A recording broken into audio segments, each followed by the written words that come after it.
Kepala Kantor Kemenkumham, Imigrasi Kelas 1 Makassar, dan Wali Kota Makassar mendeklarasikan zona integritas bebas korupsi di Makassar, Sulawesi Selatan.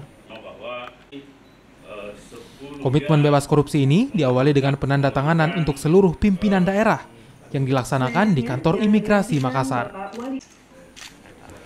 Penandatanganan dilakukan untuk menghilangkan budaya korupsi yang ada, khususnya di sejumlah jasa pelayanan.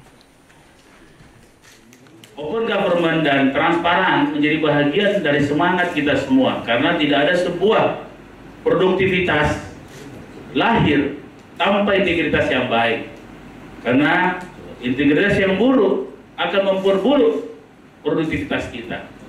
Kata produktivitas ini tentunya menyangkut pelayanan publik, termasuk misalnya Pak Kepala Waruga tadi sampaikan bagaimana keimigrasian menjemput bola.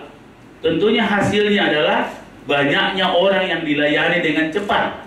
Perintah Menteri Hukum dan HAM bahwa tahun 2014 sampai dengan tahun 2019 adalah menjadi target utama kita untuk memastikan bahwa jajaran kantor wilayah Kementerian Hukum dan HAM di seluruh Indonesia itu mendapatkan apresiasi membanggakan dari Menpan RB terkait dengan bagaimana membangun wilayah birokrasi bersih dan melayani.